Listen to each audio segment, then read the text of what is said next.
Ontem, dia 19, comemorou-se o Dia do Ortopedista.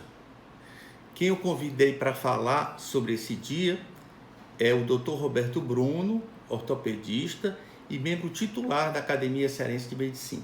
Por favor, Dr. Roberto. Boa noite. Atendendo a uma solicitação do Ricardo Pereira e fazer algum comentário sobre a minha especialidade, que é ortopedia e traumatologia. É uma especialidade que acompanha a evolução da humanidade, desde múmias da quinta geração da dinastia dos faraós, muito antes do Cristo, já havia membros fraturados e tratados, com algumas imobilizações.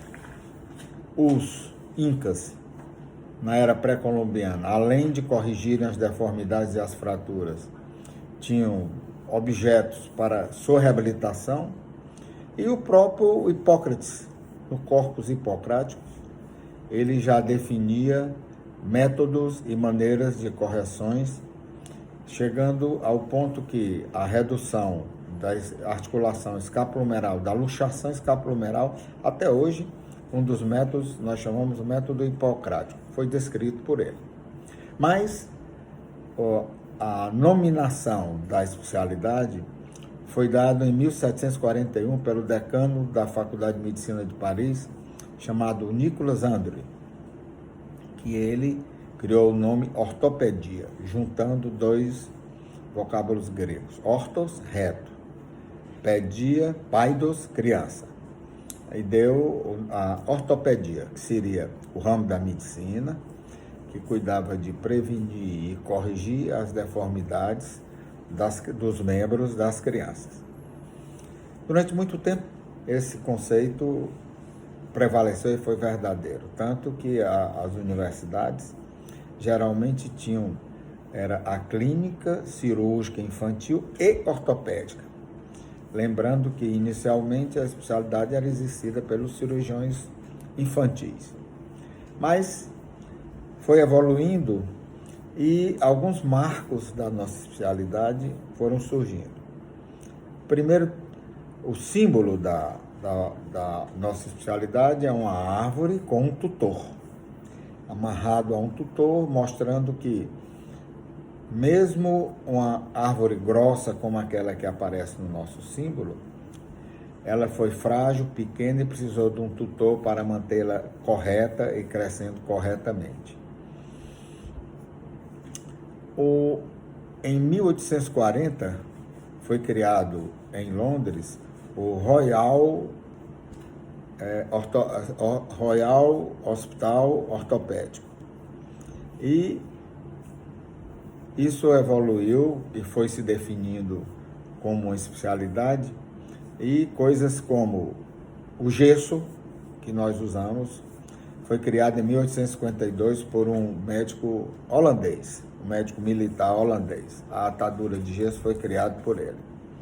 Até que em 1895 foi o grande salto da especialidade com a radiografia. O casal Curie descobriu o raio-x e depois a radiografia foi definida como instrumento usado pela especialidade e de grande valia, que nos ajudava a exercer e exercitar a especialidade. Na Primeira Grande Guerra, criou-se um corpo médico que seria cirurgia ortopédica militar. Qual era o objetivo? Que desde o início das lesões fosse entregue a esse corpo médico e que foi observado que, tratado desde o início pelo ortopedista, as sequelas eram mínimas e eram corrigidas rapidamente. Na Segunda Grande Guerra, outro avanço grande foram as osteossínteses que surgiram. E a clássica da Segunda Guerra foi a haste intramedular de Kuntze, que permitia que os pilotos alemães fossem rapidamente operados e voltassem a voar. Botavam a haste intramedular nas fraturas do fêmur e tíbia e eles voltavam a voar. Mas, depois, com a evolução, a ideia criou-se era que a ortopedia e traumatologia era o ramo da medicina responsável por tratar e corrigir as os acidentes, as deformidades, os defeitos dos membros e da coluna, independente de ser criança ou adulto. Com a Revolução Industrial, com a evolução e a mecanização industrial, os acidentes começaram a serem mais frequentes. E também o aumento da velocidade dos automóveis também tornou os acidentes de maior energia e mais frequentes. Daí a grande evolução, o grande crescimento da traumatologia.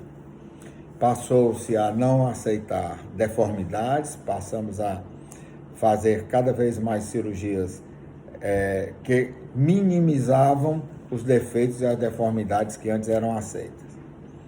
O marco dessa mudança foi em 1958, um grupo de médicos e engenheiros reuniu-se na Suíça e criou-se um grupo de estudos que criou um método de tratamento que chamava-se AO, que eram placas, parafusos, cirurgias específicas para tratar as fraturas e dando a elas uma correção o mais rápido e o mais perfeito possível. Outro marco também, nessa mudança de década, entre a década de 50 e de 60, foram as modernas próteses de quadril, de joelho que surgiram, com seus materiais cada vez mais modernos também, com placas de titânio, que são leves e firmes, e os revestimentos, que deixaram de ser metal e passaram para ser metal e plástico, e hoje em dia metal e cerâmica. Essa é a evolução da especialidade, que eu me orgulho muito de fazer parte e que está aí para servir a sociedade e tratar da melhor maneira as pessoas. Obrigado. Vamos ter um lançamento de um novo vídeo depois da manhã, na quarta-feira, que vai versar sobre o tema linfoma. Até lá!